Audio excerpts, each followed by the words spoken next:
talk to you guys about breed-specific legislation and why it shouldn't exist, especially targeting pit bulls. I wanted to start by a quote by Vicki Hearn. It says, "It is true that pit bulls grab and hold on, but what they most often grab and refuse to let go of is your heart, not your arm." What is breed-specific legislation?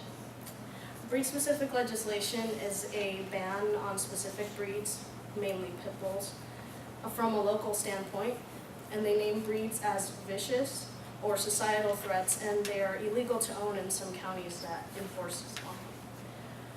Breed-specific legislation from a local standpoint, I'm just going to go over it.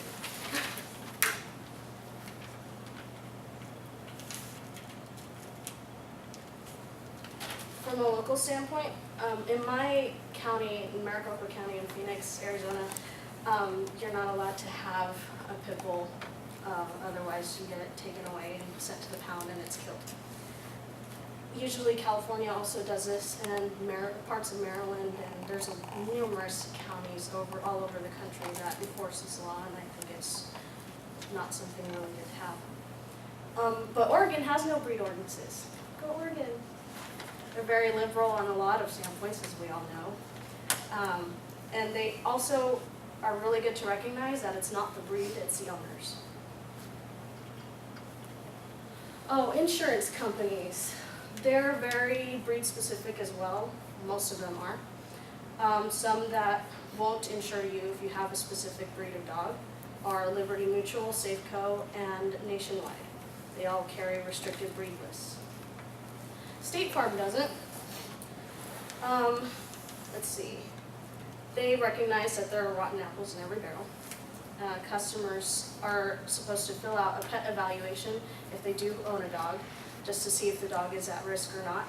And even then, they still expect the customer to carry out proper ownership. And they also look at bite history. Usually they look at the circumstances if the dog has bitten somebody, just seeing, oh, was the dog really excited and it jumped on you and accidentally nipped you, or was it provoked, or something like that. My dog has bitten me. I had a ball in my hand and I was just not paying attention, and she wanted me to throw it. She was all excited and she bit me. It left me a nasty scar, but she's not vicious. I wasn't going to take her to the pound for that. There's a blacklist of dogs that are uninsurable. I have a few of these on here, but that are included, which found to my surprise, was Dalmatians and Siberian Huskies. Yeah, they're starting to run out of breeds to ban. Let's see. Also, the only one that gets the worst rap, I think, out of all of these is the American Pit Bull Terrier. Some problems with legislation include discrimination, abuse, illegal ownership, and it's expensive. So I'm going to go through all of these individually. Discrimination. Pit bulls don't get adopted out just merely for the fact that they are pit bulls. I see it every week. I volunteer at the Humane Society here in Oregon, and there's a litter of 5 pit bull puppies that are about 2 months old. They're not getting adopted out because people are scared because it's a pit bull. I mean, Oregon has no breed ordinances, but there's always that fear in somebody's mind that is a pit bull, it might attack, which is not true. They usually go to kill shelters. Like in Arizona, all of the humane societies there, they have pretty much an expiration date on the dogs. If they're not adopted out by 2 months, they get put down. And people also believe that they cannot be raised with other pets or children. That is not true. I grew up with a pit bull. She didn't bite me. She was actually very protective of me, and I loved her for it. I was able to sit on her and pull her ears, and she didn't care. And owners of pit bulls are actually usually fined if they are caught with a pit bull, I guess. Whereas the pit bull gets taken to a pound and never to adopt it out, just for the sake of being a pit bull. It's not the dog's fault, as we all know. It's the owners, usually. It's like if you were going to ban a specific car because people keep getting into car accidents with it. It's obviously the driver, and if the car is faulty, then it's the manufacturer, not the car itself. They also don't get proper care. All dogs need exercise, just as children do. Otherwise, they get too anxious and get excited, and then they act out. So, pit bull owners usually keep their dogs inside if they're in a county where breed-specific legislation is in effect. And so the pit bull doesn't get proper exercise or socialization, and then that's when bites occur, usually. Let's see. And not all pit bulls are bad, obviously. Oh, they also don't get proper vet care. Usually when a pit bull is sick or is injured somehow, they let it ride it out because they can't take it to a vet. They're not even supposed to have the dog. How many of you have heard of Patrick, pit bull? None of you? Okay. He was found in a dumpster a couple of years ago by a woman in, I believe, in Albany, New York. She couldn't care for the pit bull because, it was a pit bull and she didn't want it to grow up and get too rowdy or whatever. He was 19 pounds when they found him, when he was supposed to be 40 pounds. She was charged with 4th degree animal cruelty. So the reason why she had to go to jail for 18 months too. The reason why her punishment was so severe is because she was in New York. They don't abide by breed-specific legislation, which is good. And also, breed-specific legislation is expensive. Prince George's County in Maryland spends over $250,000 a year just to enforce breed-specific legislation bans on pit bulls. I believe that money could be spent in a better way, if you ask me. Also, Arizona asks for a $100,000 insurance fee when you have a pit bull, just in the event that your pit bull might attack.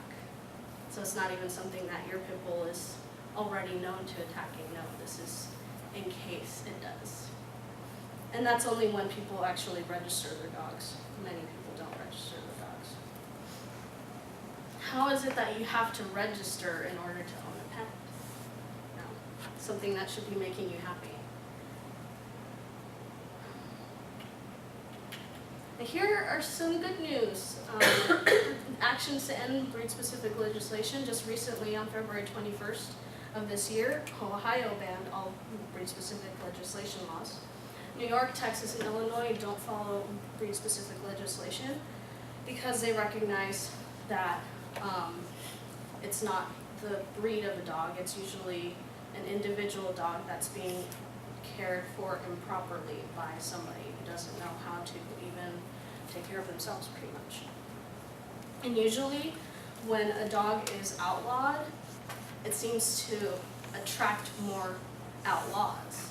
So even if the dog itself is not aggressive and if it's raised as a puppy, it might go to the wrong hands, and just because you want image enhancement or what have you, hey, I have a pit bull, I look cool, but then that pit bull is not so cool. Let's see. I wanted to talk about pit bull temperament. This is Blueberry. She was sleeping in her owner's home in Indiana when 2 armed intruders came in. And she got up and she heard the noise and she went and attacked. And she didn't let go even though they shot her in the face and in the leg. She didn't let go until they left. And did I mention she was pregnant? Yes. She survived and her puppies did too. But I don't know about you, I would want a dog that was able to want to protect me even if she had unborn puppies. I'd feel very safe at night. They're also very, very gentle. You see the little kitties there? People always think that they can't be raised with children or other animals. I've said that before, but it's true. They can. My pit bull had puppies, And when I was probably like 10 or 9 when she did, so I wasn't too big. But I was able to just take puppies and not have her worry about where they're going or anything like that because she trusted me. And usually when a dog is raised with a child or with other animals, they will protect it as their own. Oh, the Little Rascals dog. He was a pit bull. He was around little screaming children all the time, and he didn't bite a single one of them. Pit bulls also make awesome service dogs. I know that one looks kind of scary, but he is a canine certified dog. They actually prefer them over shepherds now because they were just recently ranked #1 in intelligence across the American Kennel Club societal standards. They outranked poodles are #3 and border collies are #2 in intelligence. So out of 400 plus breeds, it's pretty good. This is Stubby the pit bull, the black and white picture over there. He served in World War I and he saved dozens of lives and going into foxholes and such and helped people out. And he ended up being a therapy dog afterwards, and he also got the Medal of Honor and was promoted to sergeant. And so here are some ways that we can end breed-specific legislation. Usually, 2/3 of people that have been attacked by a dog misidentify the dog as a pit bull. So I'm going to do a little test right now and see how many of you guys can guess which one is a pit bull. Now there's 25 of them, so when you guys are done looking at number 20, tell me to scroll down.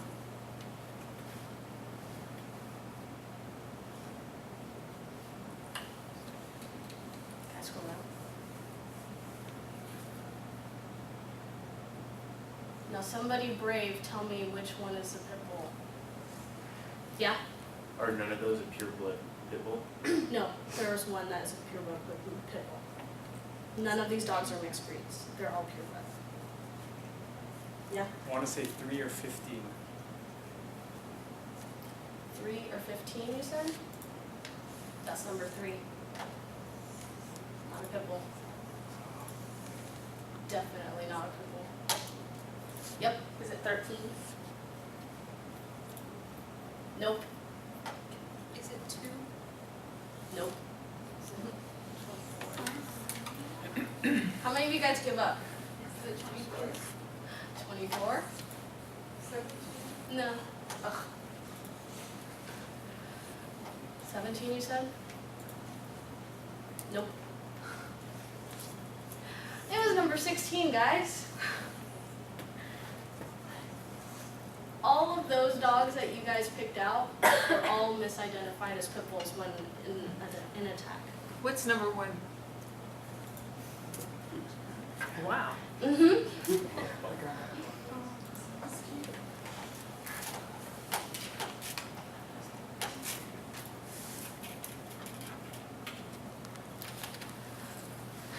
Here's an inconvenient truth. More than 97% of dogs that were involved in fatal dog attacks in 2006 were not spayed or neutered. So it's not only a breed standpoint, people are just not taking into effect that usually when a dog is not spayed or neutered, they tend to be a little bit more aggressive. And 78% of these were maintained not as pets, but usually just for enhancement's sake, like for images, like I said before, oh, I have a pit bull, I look so cool, whatever. Usually for guarding and also fighting or breeding. And 84% of these were maintained by reckless owners. So usually if you leave your dog unsupervised and not taken care for properly, exercise every day, bad things tend to happen. And usually it's been proven that all dogs tend to think in the moment. They don't remember what they did yesterday. They don't even remember what they did earlier in the morning. They just go to what they're told to do. They're natural born followers. So they need a natural born leader, and usually if they don't have that leader in their pack, they tend to take matters into their own hands, and then bad things occur from that. Volunteer. Volunteer to train pit bulls. I do it. Do it every week. I have started as a dog walker at the Humane Society. It's free. You don't need to buy anything other than your apron, but it's really, really nice to go there and to see all of the dogs and be able to handle them one-on-one interactions. Usually I've been working with pit bulls as a pet pal, which is teaching them basic obedience training and how to not pull on a leash, how to sit, how to wait, and all that stuff. And usually when one-on-one interactions with a pit bull start, there's a 90% successful adoption rate that goes up. So it's a really good thing to do. You guys should volunteer. And you could just go to the Humane Society webpage. Do that. Also, rehabilitation for dogs is possible. People have the misconception that if a pit bull has tasted the blood of its kin or of a human being, they cannot be rehabilitated. These dogs are product from Michael Vick's Bad News Kennels front for the dog fighting arena. How is that not rehabilitated? Usually, 28 of his dogs were successfully adopted out into families, while 15 of them were used as therapy dogs. And finally, take it from the experts. Watch The Dog Whisperer Saturday nights at 5 o'clock on National Geographic Wild. I do every day. I've been watching a show for a while now. He knows what he's talking about. It's simple. You just need to be a follower, or a leader, sorry. The dogs are a follower. You need to be calm and assertive when working with your dog, and that's any dog. I've been bit by chihuahuas more than pit bulls, and they're not banned. And go get your own pit bull today. Prove legislation wrong. Do they look scary to you? Come on. I just want to take them all home right now, if I knew where they were. Thank you.